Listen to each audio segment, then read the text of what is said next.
uniform is harming the very civilians they are sent to protect. No perpetrator is above the law, and no survivor is beneath it.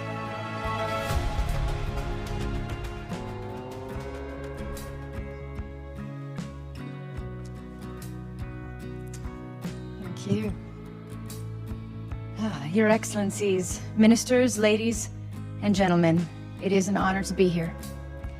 I would like to acknowledge the ancestral lands of the First Nations, the 110,000 men and women currently deployed on UN peacekeeping operations, and the families of all of those peacekeepers who have been killed in the line of duty.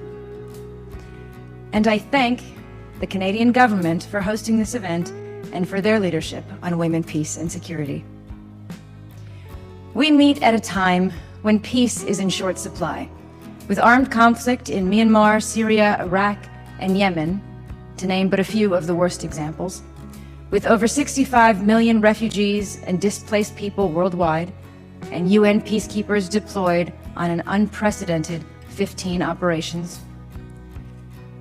The protection of civilians has been at the heart of laws of warfare since the Geneva Conventions, which state that in any conflict, the civilian population shall not be the object of attack. Yet, women and children make up the vast majority of all casualties in armed conflict today.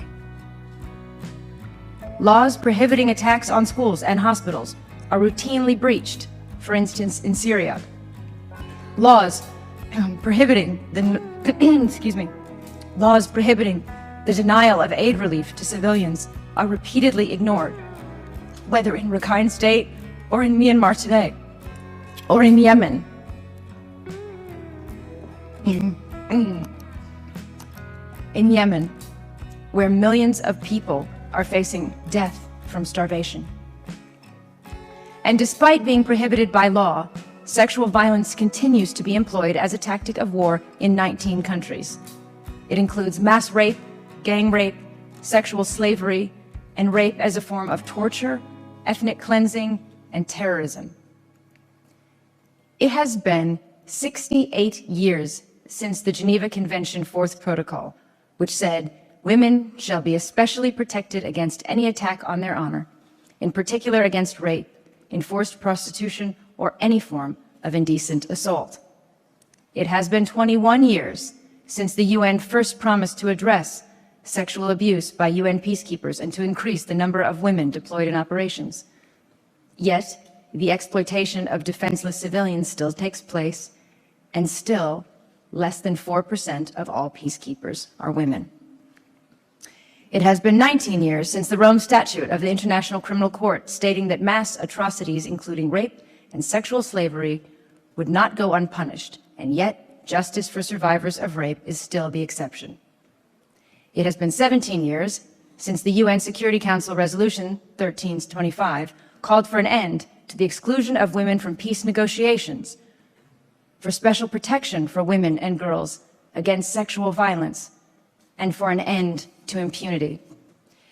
So we have to ask, how is it, after all these years, all these laws, and all these resolutions, and all the horrors endured, women still have to ask for this most basic of all entitlements, the right to a life free from violence? Sexual violence is everywhere. In the industry where I work, in businesses, in universities, in policies, politicians, military across the world. It affects men as well as women. However, it is recognized by the UN as one of the prime reasons why women remain in a subordinate position in relation to men in parts of the world, and as a critical obstacle to achieving women's equality and our full human rights. Ending gender-based violence is therefore a vital issue of social justice in all nations, and confronting its use in its most extreme form as a weapon of war is essential for future peace and security. I want to address 3 myths that I believe go to the heart of why these crimes still occur. and what we have to overcome together. The first myth is that this behavior is sexual. All too often, these kinds of crimes against women are laughed off and depicted as minor offense by someone who cannot control themselves, as an illness or some kind of exaggerated sexual need. A man who mistreats women is abusive.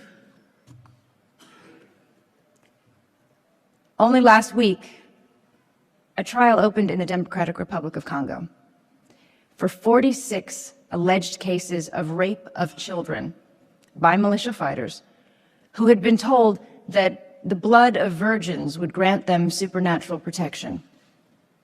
Some of the victims were 18 months old.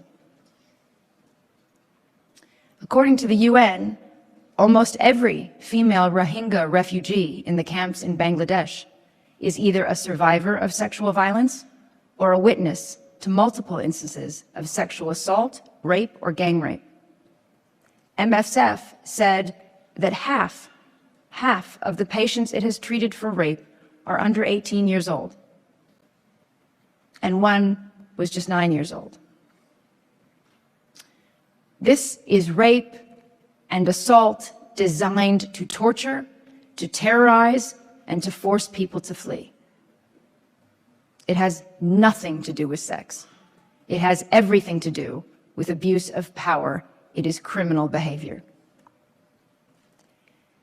The second myth is that even when conflict-related sexual violence is clearly understood as a crime, it is treated as a lesser crime, an inevitable aspect of the breakdown of social order, not a central issue for peace negotiations or agreements, and not grave enough to mount prosecutions and imprison those responsible.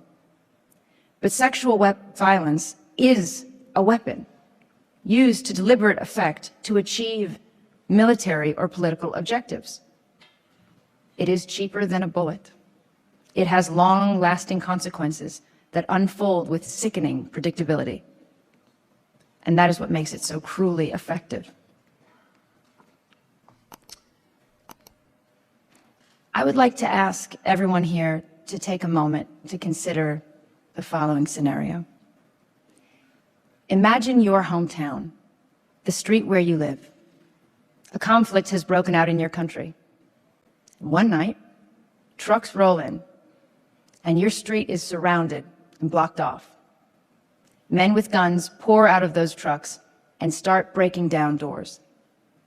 They go from house to house in your street, and in the course of one night, they rape every woman or girl they find, and they do so in front of their families. Now think how you and your family would be affected that night, that day, for the months and years to come. That impact on all of you, the emotional pain and trauma, the stigma, the shame, the physical and mental illness. How broken you would feel that you were unable to stop this from happening to your family members. And how bitter you would feel at being told months or years later that you have to move on and forget because there is now a peace agreement and justice for your families is less important. This is the reality for millions of families today. It is happening today, day in, day out, and more often than not, we know about it. It's on our television screens and our newspapers. Why then does nothing really change?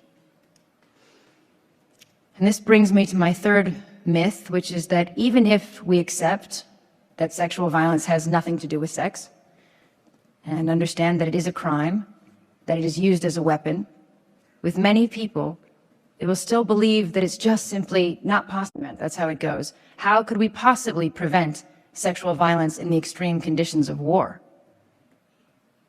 It is hard, yes, but it is not impossible. We have the laws, the institutions, the expertise in gathering evidence.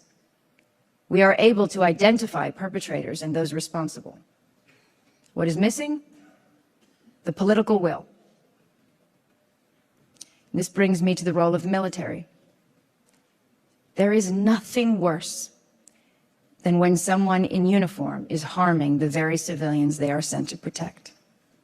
And I'd like to believe that no one is angrier than you when one of your own betrays their uniform and your values in that way. In the last few years, I have seen a dramatic change in the willingness of military leaders to address the taboos around these issues and to take action. In Kenya earlier this year, I met peacekeepers from around the world receiving training, many of them for the first time, in how to identify and respond to sexual violence and to interact appropriately with survivors on UN peacekeeping missions. Canada, the UK, and Bangladesh have announced today the Senior Military Chiefs Network, promising to work with other senior military officers to increase the number of women in their militaries, to change training to include gender and women, peace and security, to deploy more women in operational roles, and to appoint full-time gender advisors. And many of the countries represented at this conference have also made new and very important pledges. So I thank them, and I thank you for these commitments. I hope they will be just the beginning. In this work, we will not only strengthen our societies and improve peacekeeping, but you will play your part in showing that no perpetrator is above the law and no survivor is beneath it. And I am here, determined to do anything I can to work alongside all of you. Thank you for all you've done today. Thank you for your efforts, and I look forward to our work.